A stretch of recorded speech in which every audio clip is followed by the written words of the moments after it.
නමෝ තස් භගවතෝ අරහතෝ සම්මා සම්බුද්දස්ස නමෝ තස් භගවතෝ අරහතෝ සම්මා සම්බුද්දස්ස නමෝ තස් භගවතෝ අරහතෝ සම්මා සම්බුද්දස්ස ශ්‍රද්ධා සම්පන්න කාරුණික පින්නතුනි හැම කෙනෙක්ම උතුම් සද්ධර්ම ශ්‍රවණය සඳහා සූදානම් වන මොහොත මාතිකා වැඩසටහන ඔස්සේ අභිධර්ම පිටකයේහි ධම්මසංගණි ප්‍රකරණයට අදාළව එහි පවත්නා මාතිකා පිළිබඳවයි අපි හඳුනා ගනු ලබන්නේ. සමස්ත අභිධර්ම පිටකය පුරාවට විසිරී පවත්නා ඒ මාතිකාවන් පිළිබඳව අපට මෙහිදී හඳුනා ගන්නට පුළුවන්කම තිබෙනවා. ඒ ඔස්සේ ධර්මඥානය දියුණු කර ගන්නට පුළුවන්කම තිබෙනවා වගේම අපිට යෝනිසෝ මනසිකාරය පවත්වන්නට අවශ්‍ය ධර්ම කරුණු විෂය අපිට ඊටාම පහසුවෙන් තේරුම් ගැනීමේ හැකියාවක් තිබෙනවා. අන්න ඒ නිසා මේ කරුණු තේරුම් ගැනීම ඊටාම වැදගත්. එහිදී මූලික වශයෙන්ම අපි තික මාතිකා කොට්ඨාසය පිළිබඳව හඳුනා ගන්නට යෙදුණා. මුලින්ම අපිට දකින්නට පුළුවන්කම තිබුණේ තික මාතිකාවන්. ඒ කියන්නේ තුනක එකතුවක්. මාත්‍රකා තුනක එකතුවක් තමයි අපිට දකින්න පුළුවන්කම තිබුණේ. අපි තිකයක් කියලා එක හඳුනාගත්තා. අනේ තිකය දෙවිසි තිකයන් අපි මූලික වශයෙන්ම තේරුම් අරගත්තා. ඉන්පසු අපිට දුක මාතිකා පිළිබඳව තමයි හඳුනා ගන්නට තිබෙන්නේ. දුකයක් කියනකොට මාත්‍රකා දිත්වයක්. හේතු ගොච්ඡකයේ පිළිබඳව මීට පෙර සිදු වූ වැඩසටහනේදී ප්‍රධාන වශයෙන්ම අපි සාකච්ඡා කළා සමස්තයක් විදිහට අරගෙන ඊට පෙර හේතුගොච්ඡකයේහි එක් එක් කරුණු පිළිබඳවත් හඳුනා ගන්නට යෙදුණා. අද අපට තිබෙන්නේ චුල්ලන්තර ගොච්ඡකයේහි ඇති පවත්නා ධර්ම කරුණු පිළිබඳව හඳුනා ගන්නට මීට පෙර වූ දේශනාවේදී පළමු එහි දුකය. ඒ කියන්නේ සප්පච්චා ධම්මා සහ අපච්චා ධම්මා සප්‍රත්‍ය ධර්මයන් සහ අප්‍රත්‍ය ධර්මයන් කියන්නේ මොනවද කියන එක පිළිබඳව ප්‍රධාන වශයෙන් හඳුනා ගත්තා. අද තියෙනවා සංකතා ධම්මා අසංකතා ධම්මා සංස්කෘත ධර්මයෝ අසංස්කෘත ධර්මයෝ. එතකොට යම් දෙයක් උපදිනකොට ඒ උපදිනු ලබන දේ ප්‍රත්‍යංගෙන් සකස් වීමට අනුව ගිහිල්ලා තිබෙනවා නම් ඒකට කියනවා පච්චය සංකරීය භාවය කියලා. ඒ ප්‍රත්‍යයන් අනුව සකස් වීමට ගිහිල්ලා තියෙනවා නම් ඒ ප්‍රත්‍යයන් අනුව සකස් වූ ඒ ධර්මය ප්‍රත්‍ය නිරෝධයෙන් නිරුද්ධ වෙනවා. එතකොට අන්නේ ප්‍රත්‍ය නිසා හටගත්ත ප්‍රත්‍ය නිරෝධයෙන් නිරෝධයට පත්වන මෙන්න මේ ධර්මයන් අපි හඳුන්වනු ලබනවා සංස්කෘත ධර්ම කියලා. එතන සංකතහ ධම්මා කියලා කියනවා. සංකත වූ ධර්මය. ඒ කියන්නේ ප්‍රත්‍යයන්ගෙන් සකස් කරන නිසා. අපි සප්පච්චා කියන එකේදී තේරුම් ගත්ත මොනවද මේ ප්‍රත්‍ය ධර්මයෝ කියලා කියන්නේ. එතකොට අන්නේ ප්‍රත්‍ය නිසා උපදිනවා ප්‍රත්‍ය නැති වෙනකොට නැති වෙනවා කියන මේ ස්වභාව ලක්ෂණය උරුම කොටගෙන පවත්නා බැවින් මේ සියල්ල සංකත ලෙස හඳුන්වනු ලබනවා. එතකොට සංකත ධර්මයේ පිළිබඳව තේරුම් ගන්නකොට සංකත ලක්ෂණ වගේ සූත්‍ර දේශනාවලදී භාග්‍යතුන් වහන්සේ දේශනා කරනවා තීනිමානි භික්ඛවේ සංකතස්ස සංකත ලක්ෂණානි මහණෙනි සංකත ධර්මයන්ගේ සංකත ලක්ෂණ තුනක් තියෙනවා. මොනවාද? උපාදෝ පඤ්ඤායති උත්පාදයක් පෙනෙනවා. ඒ වගේම වයෝ පඤ්ඤායති වයක් පෙනෙනවා. ඒ කියන්නේ නිරෝධයක් පෙනෙනවා. තිතස්ස අඤ්ඤතත්තම් පඤ්ඤායති සිටියහුගේ වෙනස් බව පෙනෙනවා. මේ තමයි සංකත ධර්මයන්ගේ विद्यमान වන සංකත ලක්ෂණය. ලක්ෂණය කියලා කියන්නේ අපි යමක් හඳුනා ගන්නා ස්වභාවය, හඳුනා ගන්නා බව. සංකතයක් කියලා අපි හඳුනාගන්නේ ඒකේ विद्यमानත්වයක් පේනවා. ඒ කියන්නේ දැන් ඉපදුනා. ඉපදීම, හට ගැනීම. අපි ඒක තව වචනයක් හඳුන්වනවා ජාතිය කියලා. පහළ වීම. ඒකට යම් ධර්මයක් උපදිනවා නම් අන්නේ උපදින ධර්මය සංකත ධර්මයක්. යම් ධර්මයක් ඉපදුනා නම් ඒක වැයවීම ස්වභාව කොටගෙන පවතිනවා. ඒ නිසා ඒකට කියනවා වැය ධර්මයක්. එතකොට යම් මොහොතක හටගත්තා නම් හට ගැනීම සහ වැයවීම කියන මේ දෙක අතරතුර යම් ස්ථිතියක් තිබුණා නම් ස්ථිතිය තුලද යම් විපරිණාමයක් තිබුණා නම් ඒ කියන්නේ වෙනස් ස්වභාවයට පත් වෙන බවක් තිබුණා නම් අන්නේ තිතස්ස අඤ්ඤතත්තං කියලා කියනවා. සිටියහුගේ වෙනස් බව කියන එක. මේක ජරාව කියලා හඳුන්වනු ලබනවා.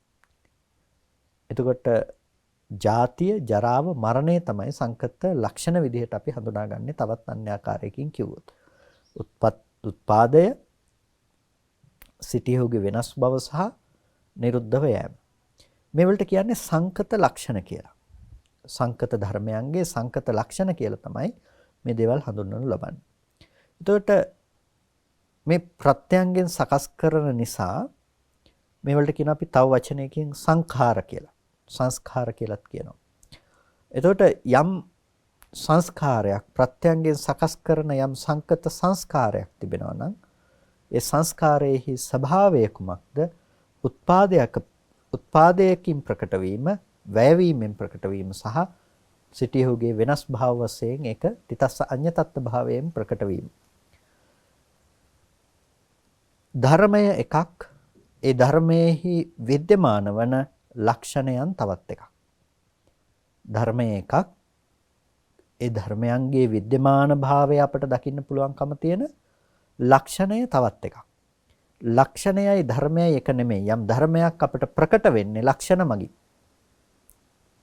උත්පාදය කියන්නේ පහළ වීම, හට ගැනීම කියන්නේ එහි विद्यमान වන ඒ ස්වභාවයේ ලක්ෂණයක ස්වરૂපේ. උත්පාදය කියලා කියන්නේ එහි ලක්ෂණයක් ඒක.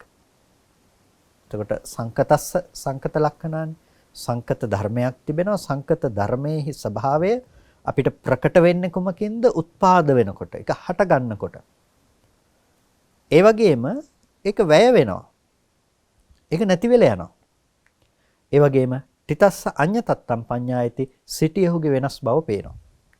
දැන් මෙන්න මේ ඉපදීම, සිටියහුගේ වෙනස් බව සහ වැයවීම කියන කරුණු පිළිබඳව අපි තේරුම් ගන්නකොට අපිට මේ අතර තේරුම් ගැනීමේදී කොටස් දෙකකින් මේක පැහැදිලි කරගන්නට සිද්ධ වෙනවා.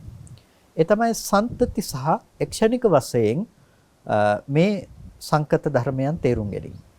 සන්තති භාව කියලා කියන්නේ අපි පැවැත්මත් එක්ක කතා කරන දේ.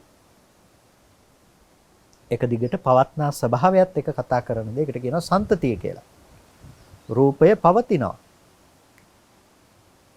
ළමයෙක් ඉපදුනා. අපි උදාහරණයක් හැටියට ගත්තොත් ළමයෙක් ඉපදුනා. එතකොට මේ ළමයා ඉපදුනාට පස්සේ මේකට යම් මොහොතක බිහි වෙයි නම්, යම් මොහොතක උපදී නම් අපි කියන උත්පාදය කියලා. ඒ වගේම යම් කාල සීමාවක මේ කෙනා මරණයටපත් වෙයි නම් අපි කියන එක වැය මරණ ධර්මය කියලා. එතකොට මේ උත්පාදේහි පටන් මරණ මොහොත දක්වා ළමයෙක් විදිහට, තරුණයෙක් විදිහට, ඒ වගේම මැදි වයසේ පුද්ගලයෙක් විදිහට, ඒ වගේම වයෝවෘද්ධ පුද්ගලයෙක් විදිහට කාලය ගත කළා නම් අන්න ඒ අර සිටියහුගේ වෙනස් භාවය ඒ සෑම තැනකම දකින්නට පුළුවන්කම තිබුණා. ඒකත් මේ පවතින දෙෙහි තියෙන විපරිණාම ස්වභාවයක්. පවතිනා වූ දෙෙහි තියෙන විපරිණාමය කියන එක. මේක සන්තතිය තුළ අපිට ඇස් දෙකෙන් බලලා පෙර පසු අවස්ථා ගලපලා අපිට තේරුම් ගන්නට තියෙන දෙයක්. ඒකට මේකත් සංකත ධර්මයන්ගේ අපිට ස්වභාව ලක්ෂණයක් විදිහට මේ සන්තතිය තුළ මේ අපි ඉන්ද්‍රිය ගෝචර වන මට්ටමේදී අපි හඳුනා ගන්නු ලබනවා. එතකොට මෙන්න මේ විදිහට යම් ධර්මයක ස්වභාවය පිළිබඳව තේරුම් ගැනීමේදී උත්පාදය, වැය සහ ස්ථිතිය කියන කරුණු තුන අපිට වටහා ගන්නට පුළුවන්කම තිබෙනවා. එක්ෂණික වශයෙන් විශේෂයෙන්ම දැන් රූපේ දිහා බැලුවොත් නේ අපිට ওই විදිහට පණවන්න පුළුවන්කම තියෙන. හැබැයි අපිට සිත දිහා බලනකොට බොහොම ඉතාමත් සියුම් මට්ටමින් මේක වෙනස් වෙන, හටගෙන නැති වෙන ධර්මයක්. ඒකට මේ එක්ෂණික වශයෙන් අපි කතා කරන එක මොහොතක් පවතින්නේ. ලොකු අවස්ථාවක් නෙමෙයි, එක මොහොතක පැවැත්මක්. දැන් සන්තති විදියට එකම හිත තිබිලා හිත නැතිලා යනවා කියලා කෙනෙකුට කියන්නත් පුළුවන්. හැබැයි මේක එක්ෂණික ධර්මයේ පිළිබඳව අපි විවරණය කරගන්නට ගියාම අපිට පේනවා සිතද නමුදු එක මොහොතක හටගෙන ඒ ඊළඟ මොහොතකින් බිඳී යන ස්වභාවය. එතකොට සිත ඉපදීම ප්‍රකටයි, බිඳී යෑම ප්‍රකටයි. සිතෙහි ජරාව කියන දේ ප්‍රකට වෙන්නේ නැහැ. අන්න ඒ නිසා යම් ආචාර්යවාදයක් තියෙනවා. ඒ නාම ධර්මයන්ගේ උත්පාදේ සහ භංගය විතරයි කියලා. උත්පාදයේ සහ භංගයේ විතරයි කියලා. එතකොට මේ උත්පාදක්ෂණය සහ භංගක්ෂණය කියලා මේ ක්ෂණ දෙකක පැවැත්මක් හැටියට කතා කරන වාදයක් තිබෙනවා. නමුත් මෙතනදී ප්‍රධාන වශයෙන්ම බුදුරජාණන් වහන්සේගේ භාෂිතයට අනුව බුදු දේශනාවට අනුව විමසා බලනකොට අපිට ස්ථිතියත් ඇතුළත් කොට ක්ෂණ තුනක් හඳුනා ගන්නට පුළුවන්. ඒ තමයි උත්පාදක්ෂණය, ඒ වගේම ස්ථිතික්ෂණය, භංගක්ෂණය. කියන්නේ හට ගන්නා අවස්ථාව, හටගෙන පවතින අවස්ථාව, බිඳී යන අවස්ථාව. සිතක අපි සිතක් කියන එක මොහොතක හට ගන්න දෙයක්. ඒක අපි හඳුන්වන චිත්තක්ෂණයක් කියලා. එක මොහොතයි. එතකොට මේ චිත්තක්ෂණයකට මෙන්න මේ තුන් අවස්ථාවක් හිමි. මොනවාද තුන් අවස්ථාව? උපදින මොහොත, පවත්නා මොහොත සහ වැයවීමේ මොහොත. මේක එක සමානව යන දෙයක්. ඒක චිත්තක්ෂණයක අනුචිත්තක්ෂණ තුනක් තියෙනවා. එක චිත්තක්ෂණයක අනුචිත්තක්ෂණ තුනක් තියෙනවා. මොනවාද? උත්පාදයේ, ස්ථිතිය සහ වැය කියන අනුචිත්තක්ෂණ තුන. රූපයට සාපේක්ෂව ගත්තොත් එහෙම හිතේ ආයුෂය බොහොම ස්වල්පයි. රූපේ ආයුෂය සිතේ ආයුෂයට වඩා වැඩි කියලා බුදුරජාණන් වහන්සේ දේශනා කරනවා. එතකොට රූපේහි ආයු කලාප අපි අරගත්තොත් රූපයේ ආයුෂය කොච්චරද? රූපේ ආයුෂය සාමාන්‍යයෙන් අපි ව්‍යවහාර කරන දේ තමයි රූපේ ආයුෂය චිත්තක්ෂණ 17යි. රූප කලාපයක ආයුෂය චිත්තක්ෂණ 17යි. ඒ කියන්නේ අපි භෞතිකමය වශයෙන් රූපය විද්‍යමාන කරගෙන, ඒ කියන්නේ තියනවා කියලා හිතාගෙන, ඒ තියෙන රූපයක හටගෙන නැති වෙලා යන රූප කලාපයක ආයුෂය පිළිබඳව අපි නිර්ණය කරනවා, තීරණය කරනවා මේ රූප කලාපය චිත්තක්ෂණ 17ක් පවතිනවා කියලා. එතකොට දැන් චිත්තක්ෂණයක් කියලා කියන්නේ හැම වෙලාවකදීම මේක තමන්ගේ හිත පැත්තේ ඇතිවෙන එක අවස්ථාවක්. රූප කලාපයක ආයුෂය මැනීම සඳහා භාවිත වන ඒකකයක් චිත්තක්ෂණයක්.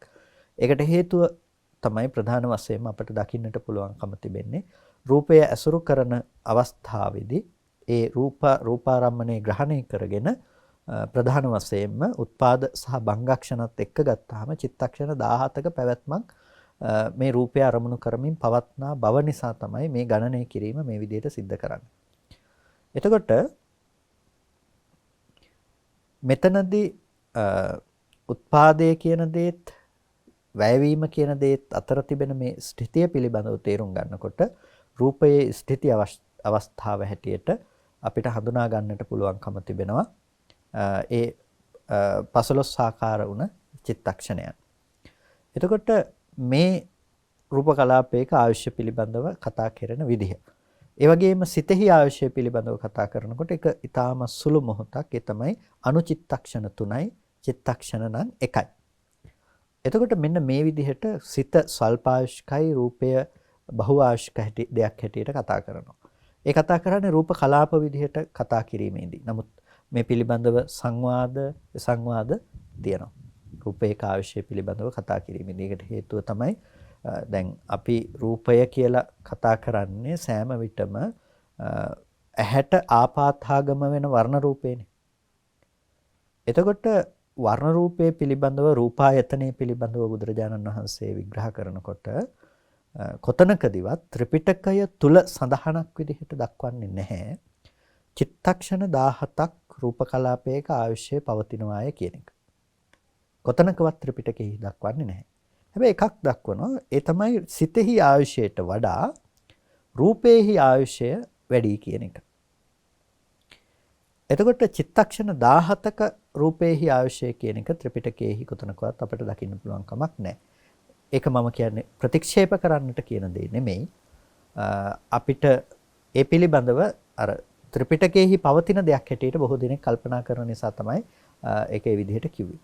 එතකොට අපිට මෙන්න මේ චිත්තක්ෂණ 17ක් පවතිනවා කියන රූප කලාපයක ආයුෂය පිළිබඳව අපි නිර්ණය කිරීමේදී අපි බොහෝ වෙලාවට ඒකට සසඳිය යුතු තැන් තමයි අභිධර්ම පිටකයේහි ධම්මසංගණි ප්‍රකරණයේ රූපකාණ්ඩය තුල රූපායතන රූපය පිළිබඳව චක්ඛායතන රූපය පිළිබඳව විස්තර වෙන මේ තැන් වලට අපි මේක අනුරූප කරලා ගලපන්නට අවශ්‍යයි.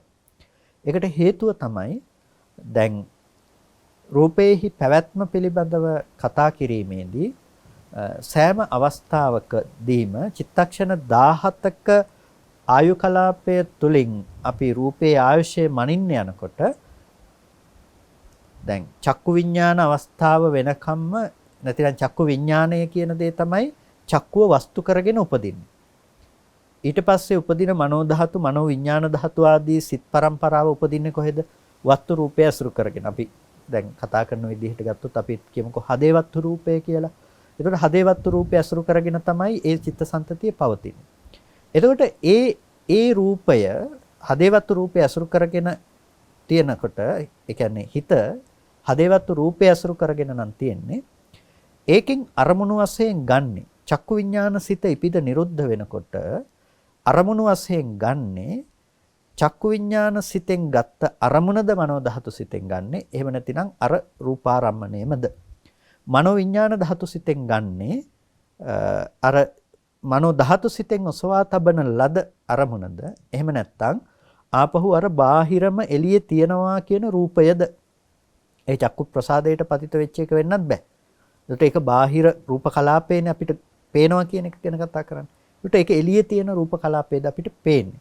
එහෙම නැත්නම් ඇහැට පතිත වුණ වර්ණ රූපයේද අපි චක්කු විඥාන අවස්ථාවේදී දැනගන්නේ. ඊට පස්සේ ඒ ගත්ත රූපාරම්මණය පිළිබඳවද මනෝ ධාතු, මනෝ විඥාන ධාතු ආදී සිත් වලින් ඊට පසු අවස්ථාවල අපි කිව්වොත් සම්පටිච්ඡන, සම්තීරණ, වොත්තපන, ජවන් ආදී සිත් වලින් නැවත නැවත ගනු ලබන්නේ අර ගත්තා වූ ආරම්මණයම ප්‍රත්‍ය කරගෙනද කියන එක පිළිබඳව අපිට විමසා බලන්නට සිද්ධ වෙනවා. අන්න ඒක විමසනකොට තමයි අපිට ධම්මසංගණි ප්‍රකරණයේ රූපකාණ්ඩ විග්‍රහයේදී අපිට ප්‍රධාන දෙයක් අපිට දකින්න පුළුවන්කම තිබෙනවා.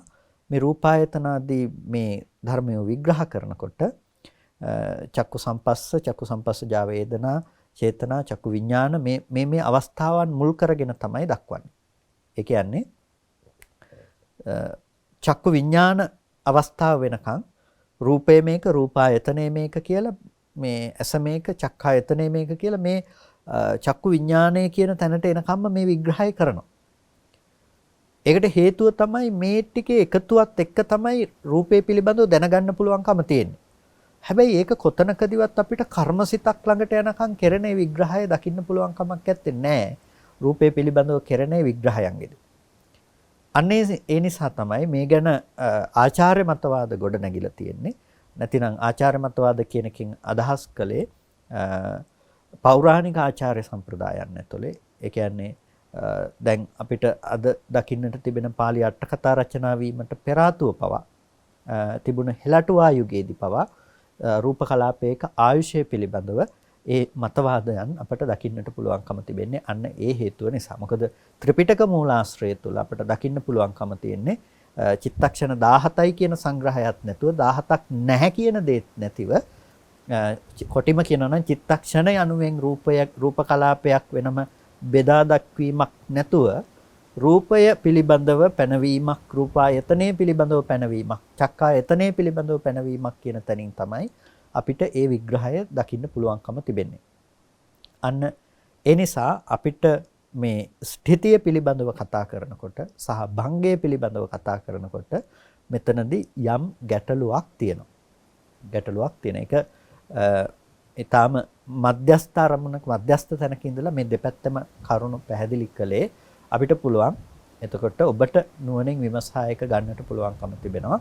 ඒ වගේම පුද්ගලික අදහසක් විදිහට, ඒ කියන්නේ මම දරන අදහස විදිහට මම කතා කළොත් දෙයක් මම කතා කරන්නේ චක්කු විඥාණයෙන් ගත්ත රූපාරම්මණය, චක්කු විඥාණයෙන් දැනගත් අරමුණ තමයි ඊට පස්සේ මනෝ ධාතු සිතෙන් නැවත අරමුණු කරන්නේ. ඒක කිසිසේත්ම බාහිර තියෙන ඒ කියන්නේ දැන් ඇහැට සතර මහා ධාතු ඇසුරු කරගත්ත වර්ණ රූපයක් ආපාතාගම උනානේ. අනේ ආපාතාගම වූ වර්ණ රූපේනේ චක්කු විඥාණයෙන් විඤ්ඤය වුනේ. එතකොට ඒක කිසිසේත්ම බාහිර පවතිනා වූ සත්‍ය වූ වර්ණ රූපේ නෙමේ. මේක ප්‍රසාදයේ හැකියාව, ඒ වගේම වර්ණ රූපයේ හැකියාව සහ සිතේ හැකියාව අනුව දැනගත්ත දෙයක්. එතකොට ඒක තුන් දෙනෙකුගේ සංගතිය නිසා ඉපදුණු දෙයක්. මිසක ඒක එකකට පමණක් පවරා දීමක් කරන්නට පුළුවන් කමක් නැත්තේ නැහැ. එනිසා අපි චක්කු විඥාණයෙන් දැනගත්තේ ප්‍රසාදයට ආපහතාගම වුණ වර්ණ සටහනයි. එතකොට යම් කිසි විදිහකින් ඊට පසු අවස්ථාවන් වලදී ඒක රූපේහි ආයුෂය ලෙස ඒක ගණන් කිරීම කියන එක පිළිබඳව එකගතාවයකට පැමිණෙන්නේ නැහැ. ඒක මගේ පුද්ගලික අදහස. ඒ අදහසට පැමිණෙන්නට මම පාදක කරගත්ත මූලාශ්‍රෝණේ ධම්මසංගණි ප්‍රකරණයෙහි රූපායතන රූපේ පිළිබඳව කෙරෙන විග්‍රහය සහ චක්කායතන රූපේ පිළිබඳව කෙරෙන විග්‍රහයන් සහ තවත් සූත්‍ර දේශනා ආශ්‍රය කරගත්ත ඒ කියන්නේ මහා තණ්හා සංකේ වගේ සූත්‍ර දේශනා අදාළ කරගෙන ඒ පවතින දහම් කරුණු උද්දෘත කරගෙන තමයි ඒ අදහසට පැමිණෙන්නට යෙදුනේ.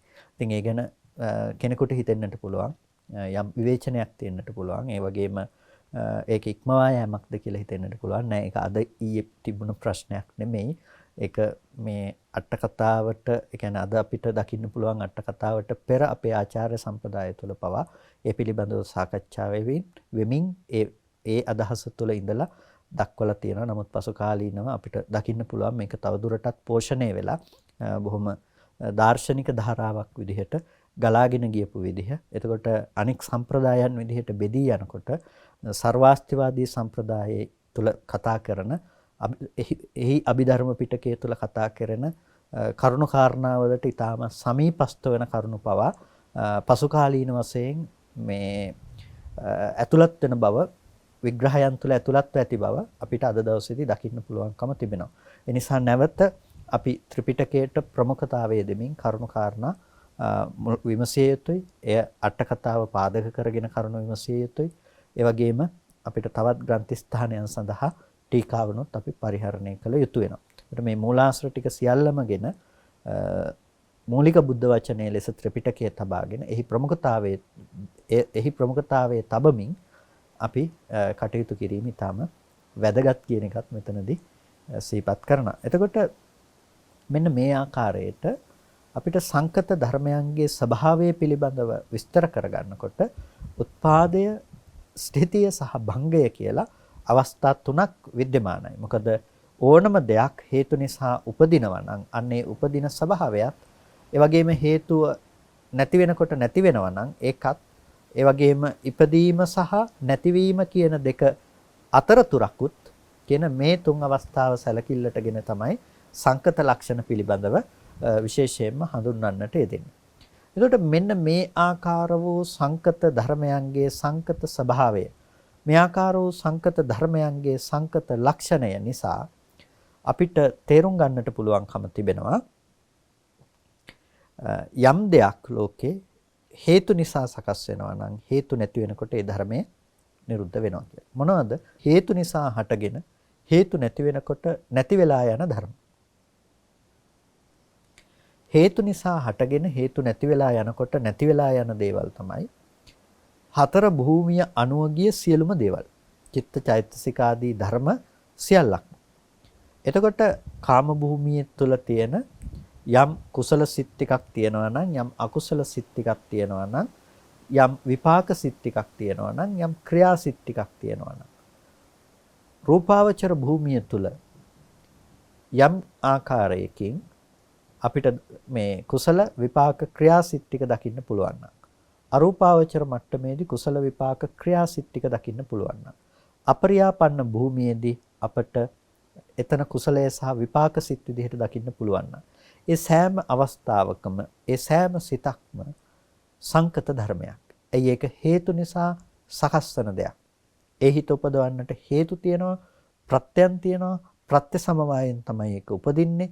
අන්න ඒ නිසා ඒ සියල්ලක්ම සංකතයි කියලා හඳුන්වනු ලබනවා.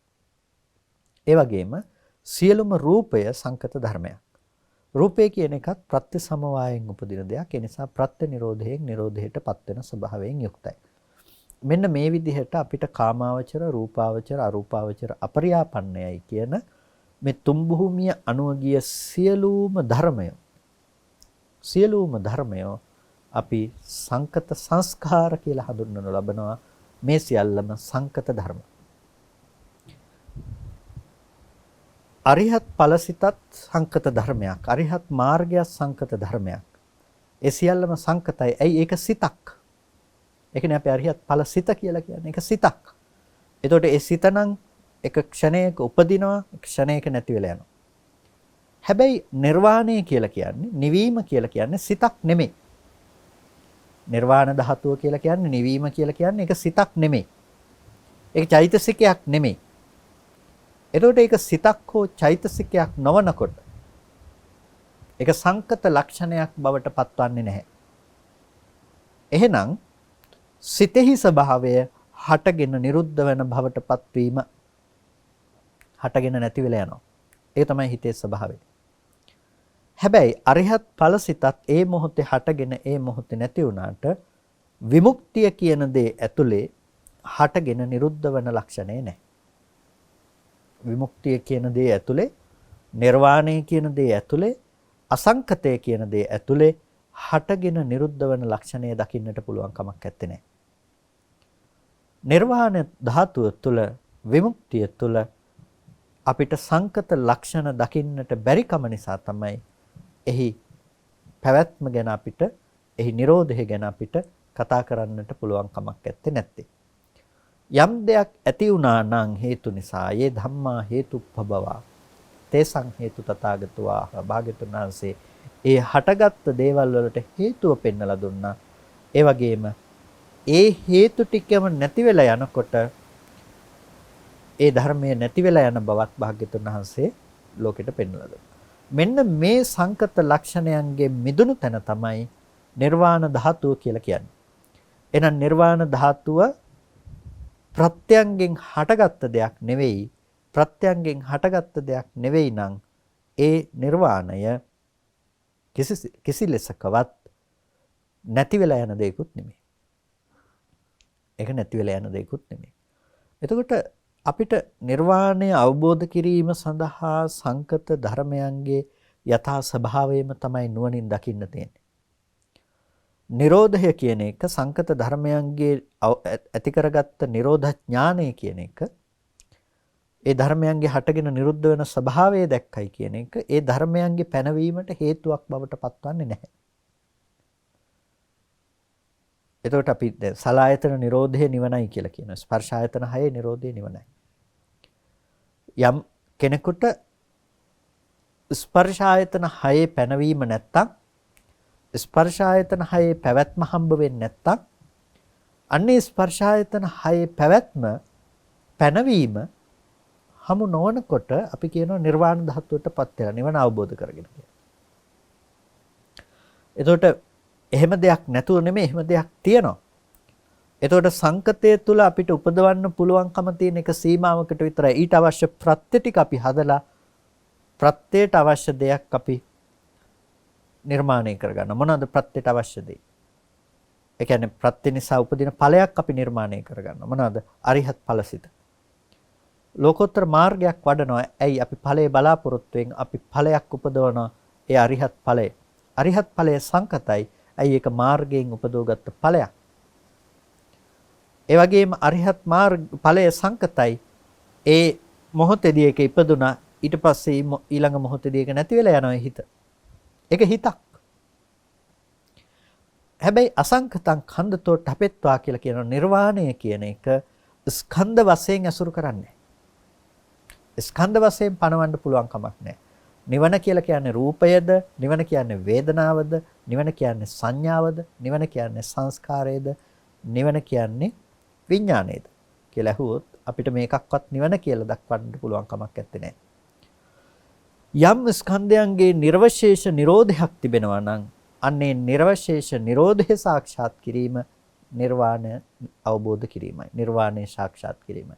ඒක තමයි නිර්වාණ ධාතුව. ස්කන්ධයන්ගේ නිරෝධය සාක්ෂාත් කරලා උපදවගත්ත දෙයක්. එහි තිබෙනවා අනුත්පාද ස්වභාවයක්. නැවත ස්කන්ධ ටික උපදවන හේතුව එතන නැහැ. හටගත්ත ධර්මයක් පවතින ස්වභාවයක් පනවන්නට තැනක් නැහැ. එතකොට ස්කන්ධ උපදියක්, ස්කන්ධ ධර්මතා ටිකක් තියෙනවා. හැබැයි ස්කන්ධ ටික මත ගොඩනගාගත්ත ලෝකයක පැනවීමක් නැහැ. ස්කන්ධයන්ගේ නිරෝධය සාක්ෂාත් වෙලා තියෙනවා.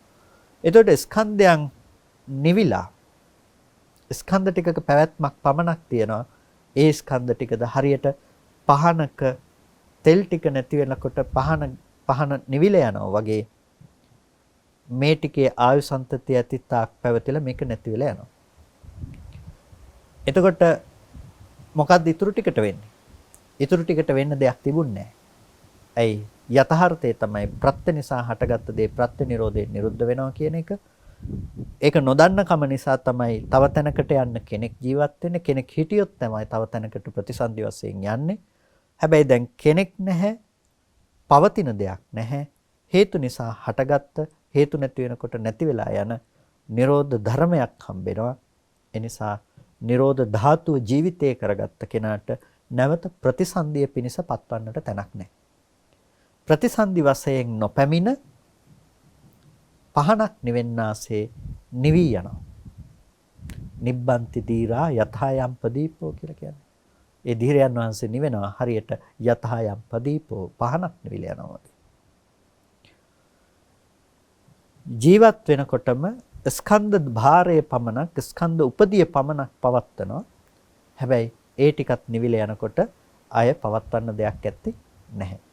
හැබැයි පුහුදුන් චිත්තසංතානයක ස්වභාවය තමයි හැම වෙලාවකදීම දේවල් මත ජීවත් වීම. භෞතික දේවල් මත, බාහිර දේවල් මත ජීවත් වීම තමයි ස්කන්ධයන්ගේ තියෙන ස්වභාවය. එතකොට අපිට ඒ විදිහට ජීවත් වෙන්න පටන් ගත්තාම ඒ කියන්නේ ස්කන්ධයන් පිළිබඳව අපි ඇති කරගත්ත වැරදි දැක්ම නිසා අපිට ඒ විදිහට පැවැත්මක් හම්බ වෙනවා. අන්න ඒ පැවැත්ම තුල අපි ඉන්නකොට අපිට උපදින්න කෙනෙක් ඉන්නවා, ජීවත් වෙන්න කෙනෙක් ඉන්නවා, ඉපදුණු කෙනෙක් ඉන්නවා. මේක සම්පූර්ණ සත්පුද්ගල භාවයෙන් අපි ඇසුරු කරලා තියෙනවා.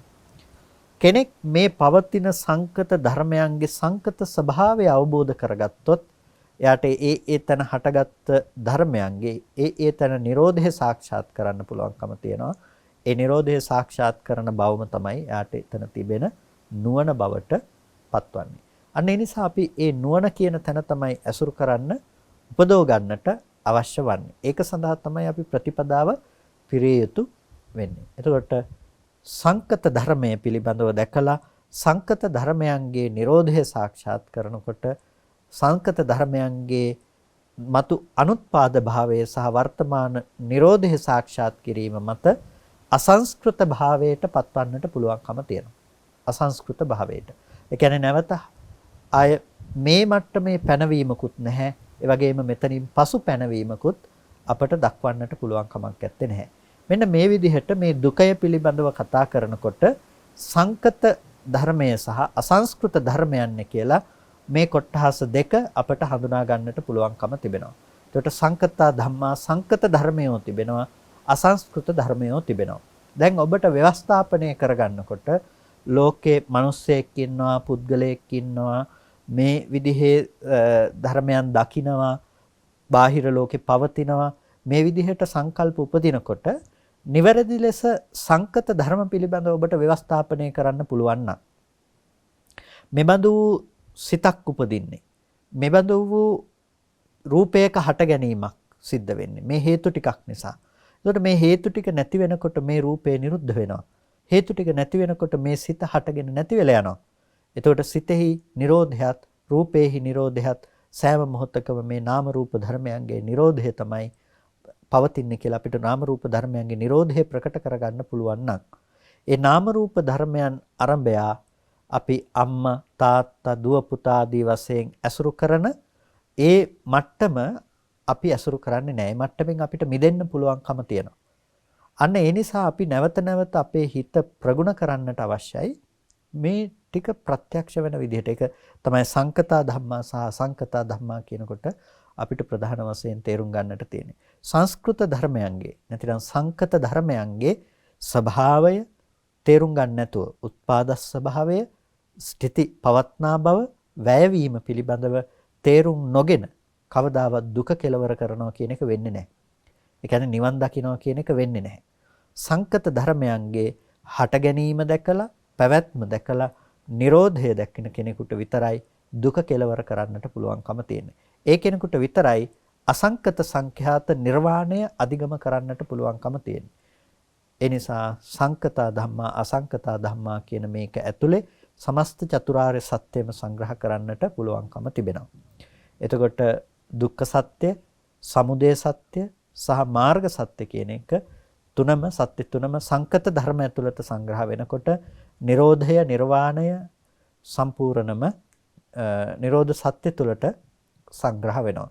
ස්කන්ධ ධාතු ආයතන වශයෙන් සංග්‍රහ කළත් අපිට මේ සංකත ධර්මතා ටික බෙදා දක්වන්නට පුළුවන්කම තිබෙනවා. ස්කන්ධ පංචකයක් විදිහට, ධාතු 18ක් විදිහට, ආයතන 12ක් විදිහට මේ විදිහට බෙදා දක්වන්නට පුළුවන්කම තිබෙනවා සංකත ධර්මයේ. නිරෝධය හැම වෙලාවකදීම අසංස්කෘත ධර්මයක්. ඒක සංකතයන්ගෙන්, සංකත ලක්ෂණයන්ගෙන් නිරෝධය කියන දේ පෙන්වන්නේ නැහැ. ඒකට මෙන්න මේ ආකාරයට අපිට මේ මාතෘකා දෙක බෙදලා තේරුම් ගැනීමේ හැකියාව තියෙනවා. විස්තර කර ගැනීමෙහි හැකියාව තිබෙනවා. මේ තමයි දෙවනි දුකය. එහෙම නැතිනම් මාතෘකා දෙවන මාතෘකා යුගලය බවට පත් වෙන්නේ සංකත ධර්ම සහ අසංකත ධර්ම කියන මේ කොටස් දෙක.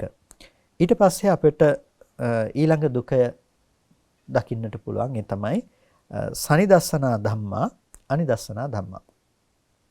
කතමේ ධම්මා සනිදස්සනා. කවර ධර්මයෝද සනිදස්සන වෙන්නේ?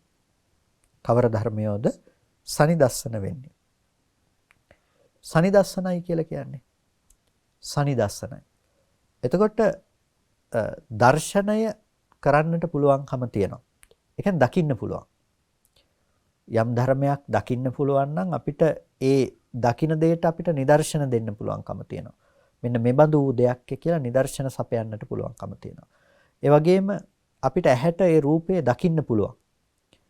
දකින්න පුළුවන්. එතකොට ඒ දර්ශනයට ගෝචර වෙන නිසා ඒකට කියනවා සනිදස්සනයි කියලා. මොනවද සනිදස්සන? ලෝකෙ එකම දෙයයි අපිට දකින්න පුළුවන්කම තියෙන්නේ. ඒ තමයි රූපායතනං ඉමේ ධම්මා සනිදස්සන. දකින්න පුළුවන් එකම දේ රූපායතනේ විතරයි. වෙන කිසිම දෙයක් දකින්න පුළුවන් කමක් නැත්තේ නෑ. දකින්න පුළුවන් එකම ධර්මයේ, දකින්න පුළුවන් එකම දේ වෙන්නේ රූපායතනේ විතරයි. වෙන දෙයක් දකින්න බෑ.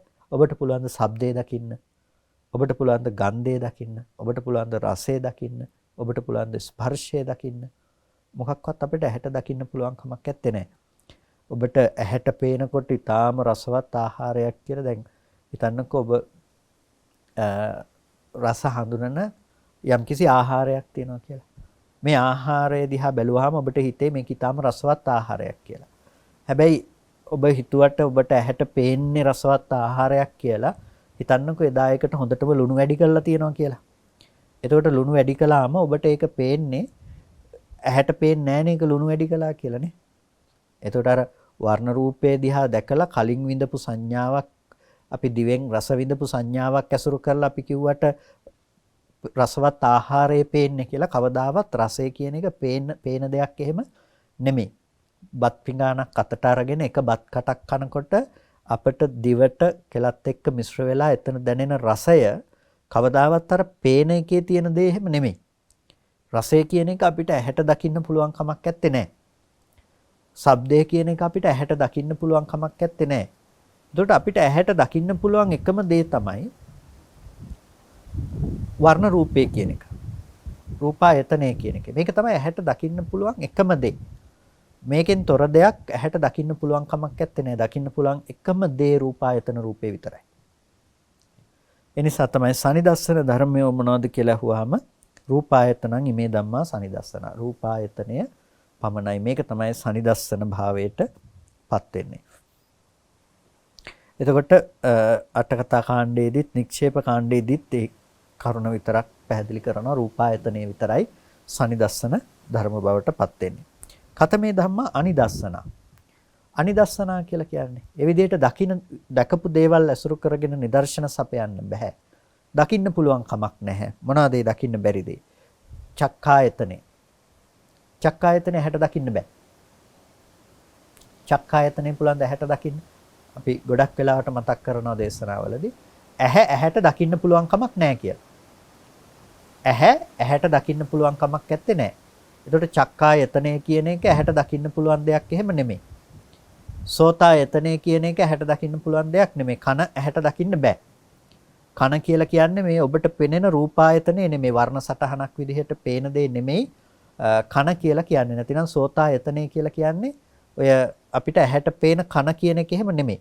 සෝතායතනය කියලා කියන්නේ සෝත ප්‍රසාදේ කියන එක. ඔබට ශබ්දයේ ගෝචර වෙන්නේ ඔබට ඔය ඇහැට පේන වර්ණ සටහනට එහෙම නෙමෙයි. ශබ්දයේ ගෝචර කරගන්න එක වෙනම මට්ටමේ දෙයක් තියෙනවා. එතකොට ඒ දෙයට තමයි ඇවිල්ලා ශබ්දය ගැටෙන්නේ. එතකොට ශබ්දය ගැටෙනකොට ඒ ශබ්ද තරංගයක් විදිහට ඒක කනට ස්පර්ශ වීම. ඒක හරියට වතුරකට ගලක් දැම්මා වගේ. වතුරකට ගලක් දැම්මහම ජල තරංග ඇති වෙනවානේ. අර ගොඩනගෙන ජල තරංගය ගිහිලා අන්තිමේටම වතුර ඇතුලේ තියෙන වතුර ටික ඉවුරේ හැප්පෙනවා. වතුර අයිනේ තියෙන ඒ කියන්නේ අර විලේ අයිනෙම තියෙන වතුර ටික විලේ හැප්පෙනවා. අපි හිතනවා අර මැද තියෙන වතුර ටික මෙතෙන්ට ආව වගේනේ අපිට පේන්නේ මේ තරංගයේ රවුම ගිහිල්ලා වදිනකොට. හැබැයි ඇත්තටම සිද්ධ වුණේ මොකද්ද? අර අයිනේ තියෙන ජලය එතන ස්පර්ශ වීම. අන්න ඒ වගේ තමයි ශබ්දය කියන එක තරංගයක් විදිහට ඒක ඇවිල්ලා අර ශබ්දය ඇති වෙච්ච තැන තිබුණ දේ ඇවිල්ලා කනට එනවා එහෙම නෙමෙයි. කනට ඇති වෙන්නේ මොකද්ද?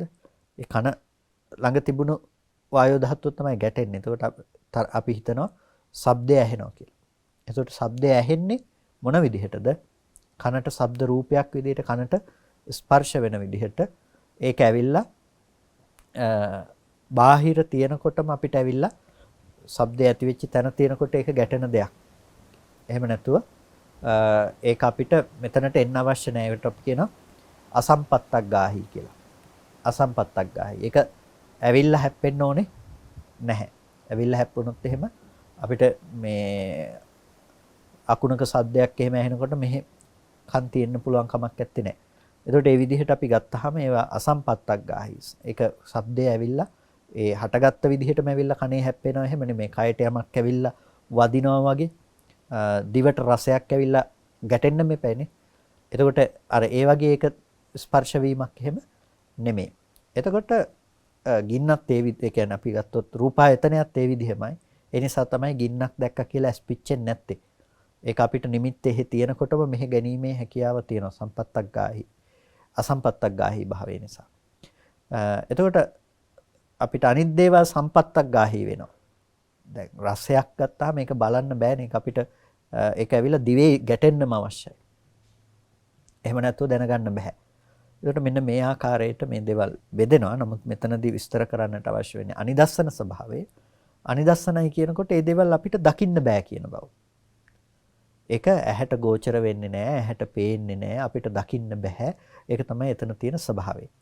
ඒක කවදාවත් අපිට ඇහෙන් බලලා තීරණය කිරීමේ හැකියාවක් නැහැ. මේක මෙහෙම දෙයක් කියලා රූප අපිට චක්කායතනෙ විස්තර කරන්න බෑ. සෝතායතන, සද්ධායතන, ගහනායතන, ගන්ධායතන, જીවහායතන, රසායතන, කායායතන, පොට්ටබ්බායතන කියන මේ එකම ආයතනයකවත් මේ කියන ස්වභාවය ඇත්තේ නැහැ. මේ කියන ගතිය ඇත්තේ නැහැ. මොකද්ද? සනිදස්සන ගතිය නැහැ. මොකක්ද එතන තියෙන අනිදස්සන? දකින්න බෑ. ඒ වගේම රූප වේදනා සංඥා සංකාර විඥාන කියන ටිකේදී අර රූපායතනය හැරලා අනිත් එකක්වත් දකින්න බෑ. එතකොට වේදනා ස්කන්ධ සංඥා සංකාර විඥාන ස්කන්ධ සියල්ලම දකින්න පුළුවන් කමක් නැත්තේ නෑ. තුන් භූමිය අනුවගිය සියලුම චිත්තචෛතසික ධර්මයෝ හතර භූමිය අනුවගිය සියලුම චිත්තචෛතසික ධර්මයෝ අනිදස්සනයි. සියලුම රූපායතනය හැරලා සියලුම රූප ටිකත් අනිදස්සනයි. ඒක දකින්න පුළුවන් කමක් නැත්තේ නෑ. ඒක නිසා රූප කලාප දකින්නවා කියනකොට අපි මේ පඨවි ධාතු මෙහෙම දකින්නවා, ආපෝ ධාතු දකින්නවා කියලා එහෙම ගති අපිට දකින්න පුළුවන්කම නෑ. ඒක වැටහෙන අයුරක් වටහා ගත යුතු ආකාරයක් එහෙම විතරයි. එහෙම නැතුව ඒවා ඇහැට දකින්නවා කියලා කියන්නට පුළුවන් කමක් නැත්තේ නැහැ. එතකොට මෙන්න මේ ආකාරයට අපිට ඇහැට යම් දෙයක් පේනවා නම් පේන්නේ වර්ණ රූපයක් කියන තැනින් තමයි බුදුරජාණන් වහන්සේ ඒ පිළිබඳව අපිට පැහැදිලි කරන්නට යෙදුනේ. ඒ පිළිබඳව අපිට විග්‍රහ කළා විවරණය කළා දෙන්නට යෙදුනේ. අපි මෙතනදී තේරුම් ගන්නට අවශ්‍ය වන්නේ ඒ සනිදස්සන ස්වභාවය සහ අනිදස්සන ස්වභාවය පිළිබඳව. එතකොට මෙන්න මේ ආකාරයට අපිට මෙතන පවතින මේ ස්වභාව ලක්ෂණ පිළිබඳව ප්‍රධාන වශයෙන්ම හඳුනා ගන්නට පුළුවන්කම තියෙනවා. එතකොට ප්‍රධාන වශයෙන්ම අපි අද කතා කරන්නට යෙදුන සංකත ධර්මات ඒ වගේම අසංකත ධර්ම. සංකත ධර්මයෝ කියලා කියන්නේ මොනවද? අසංකත ධර්මයෝ කියලා කියන්නේ මොනවද? ඒ වගේම සනිදස්සන ධර්ම කියන්නේ මොනවද? අනිදස්සන ධර්ම කියන්නේ මොනවද කියන මේ යුගල දෙක තමයි ප්‍රධාන වශයෙන්ම අද මේ විදිහට අපි හඳුනා ගන්නට යෙදුනේ. ඒකට මේ කරුණු ටික නිකම්ම අහලා මේ දේවල් නිකම්ම නතර කරලා දාන්න එපා. මේ දේවල් නිතර මානසිකාරයේ පවත්තන්න. මේ දහම් මානසිකාරයේ පවා විපස්සනා පැත්තෙන් අපිට නුවණ ඇති කරන්නට හේතු වෙන දේවල්. සංකත ධර්ම කියන්නේ මොනවද? ඇයි සංකතයි කියලා කියන්නේ? ඒතර තුන් භූමිය අනුගිය සියලුම දේවල් සංකත ධර්මයෝ නේද? ඒකට මම කියලා ජීවත් වෙනවා කියන තැන මේ තියෙන සංකත ධර්මයක්. මොනවද හේතු? මොනවද ප්‍රත්‍ය? අපි සප්පච්චයයි කියලා කතා කළා. එතකොට ඒ ප්‍රත්‍ය නිසා නේද මේක ඉපදිලා තියෙන්නේ. මොහොතින් මොහොත මේ ආයතන ටික අරගෙන බලන්නකෝ. මේ ආයතන ටික සංකතයි කියන්නේ කියලා. මේ හේතු ටිකක් නිසා උපදින දෙයක්. හේතු නැති වෙනකොට නැති වෙනවනේ. මේ නිසානේ මේ ධර්මයේ සංකතයි කියලා කියන්නේ. එතකොට මේ සංකත ස්වභාවයම හටගෙන ඉතුරු නැතු නැති වෙලා යන ස්වභාවයක් නේද. එතකොට ඔබට ලෝකේ පණවන්න බැරි තැනකට ලෝක නිරෝධය සාක්ෂාත් කරන තැනකට ඔබේ මනස පත් කරගන්නට පුළුවන්කම තියෙනවා. ඒ වගේම සනිදස්සන ධර්ම අනිදස්සන ධර්ම පිළිබඳව තේරුම් ගැනීමේදී මේ ආයතන එකට එකක් ගැට ගහලා හදාගන්න අවුල අපිට निराවුල් කරගන්නට පුළුවන්කම තිබෙනවා. අන්න ඒ නිසා මේ කියන කරුණ පිළිබඳව ඔබ ප්‍රධාන වශයෙන්ම අවධානය යොමු කරලා තේරුම් ගන්න. එතකොට ඒක ඔබට බොහෝ කාලයක් හිතසුව පිණිස පවතිවි.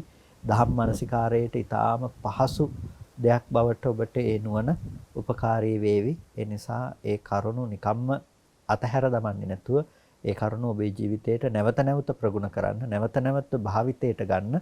ඒ ඔස්සේ තමයි අපිට පුළුවන්කම තියෙන්නේ මේ නිර්වාණගාමිනී ප්‍රතිපදාවට ටිකෙන් ටික හෝ සමීප වන්නට අපේ නුවණ දියුණු කර ගැනීම තුළ.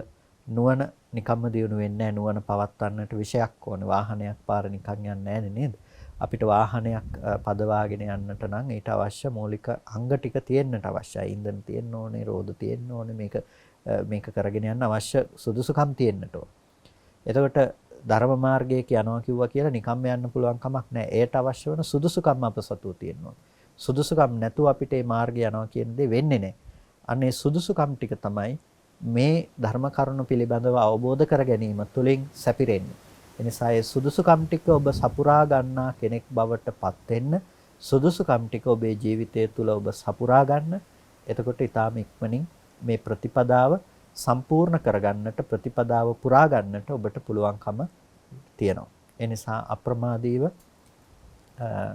මේ ධර්මයේ තුල හැසිරෙන්නට කියලා ඔබට බොහොම කල්යාණ මිත්‍ර භාවයෙන් සිහිපත් කරනවා. කල්පනා කරගන්න අද දවසේදී සද්ධර්ම ශ්‍රවණය කරලා යෝනිසෝ මනසිකාරයේ පවත්තලා බොහොම වටිනා කුසලයක් හැමදිනම සිද්ධ කරගන්නට යෙදුනේ. මේ සිද්ධ කරගත්ත සියලුම කුසල ධර්මයන් මේ වෙලාවේදී අනුමෝදන් කළ යුතු අයට අනුමෝදන් කරමු. පළමුවෙන් අපට අර්ථයෙන් ධර්මයෙන් අනුශාසනා කරන අපේ ධර්මාචාර්ය අවසරයි මාංකඩවල සුදස්සන ස්වාමීන් වහන්සේට, අවසරයි මාංකඩවල නන්දරත්න ස්වාමීන් වහන්සේට, ස්වාමීන් වහන්සේලා දෙනමටම උතුම් නිවනින් සැනසීම පිණිසම මේ කුසලයේ හේතුපනිශ්‍රේම වේවා කියලා ප්‍රාර්ථනා කරනවා. ඒ වගේම මේ සියලුම කුසල ධර්මයන් අපි අද දවසේදී ධර්මදේශනාවෙහි දායකත්වයෙන් කටයුතු කරන ඒ පින්වත් සියලු දෙනා නමින් මිය පරලෝකීය ඥාතීන්ටත් අනුමෝදන් කරනවා. පළමුව සියලු දෙවියෝ මේ පින් සතුටින් සාධනාවෙන් අනුමෝදන් වනු ලබත්වා. දෙවියන්ට අමා මහ නිවනින් සැනසීම පිණිස මේ කුසලය හේතුපනිශ්‍රේම වේවා කියලා සාදු කියලා පින් අනුමෝදන් කරන්න. ඒ වගේම දායකත්වයෙන් කටයුතු කරන ඕස්ට්‍රේලියාවේ මෙල්බන් නුවර පදිංචි නිර්මාල් රූපසිංහ මහත්මයා සහ සිතිලා වික්‍රමසිංහ මහත්මිය සහ දරු දෙපළවන එරන්දි සහ ලෙවන් රූපසිංහ කියන දරු දෙදෙනා විසින් ඒ පින්වත් පිරිස බලාපොරොත්තු වෙනවා මේ පරලෝ යන්නට යෙදුණු මාපියන් ඇතුළු සියලු ඥාති වර්ගයාට පුණ්‍ය අනුමෝදනා කරන්නට. ඒ සෑම සියලු ඥාති වර්ගයා නමින් ඔබ නමින් මිය පරලෝ ගිහිල්ලා මෙලොව වශයෙන් හෝ සංසාරිකව මිය ගිහිල්ලා යම් පින් බලාපොරොත්තු සිටිනවා නම් යම් ඥාතිවරයෙක් ඒ සෑම සියලු දෙනාම මේ පින තමන් කළ පිනක් මෙන් සතුටින් සාදුනාදයෙන් අනුමෝදන් වනු ලබත්වා. ඒ ඥාතීන්ට අමා මහ නිවනින් සැනසෙන්නටම මේ කුසලය හේතුපනිශ්‍රේම වේවා කියලා සාදු කියලා ඥාතීන්ට පින් අනුමෝදන් කරන්න. ඒ වගේම අද ධර්මදේශනාවෙහි දායකත්වයෙන් කටයුතු කරන නිර්මාල් රූපසිංහ මහත්මයාට, සිතිලා වික්‍රමසිංහ මහත්මිය සහ එරන්දි සහ ලෙවන් රූපසිංහ දරු දෙපළ ඇතුළු සෑම සියලු දෙනාටත් සුජීවත්ව වාසය කරන සහෝදර ඥාති හිත මිත්‍රාදී සෑම සියලු දෙනාටමත් ඒ වගේම සියලු මහා සංඝරත්නයට ධර්ම ශ්‍රවණය කළ ඔබ සෑම සියලු දෙනාටමත් මේ උතුම් කුසලය නිදුක් නිරෝගී සුවපත් බව චිරජීවන සම්පන්නිය පිණිසම අමා මහ නිවනින් සැනසීම පිණිසම හේතුපනිශ්‍රේම වේවා කියලා සාදු කියලා පින් අනුමෝදන් වන්න. හැම දිනාටම තෙරුවන් සරණයි.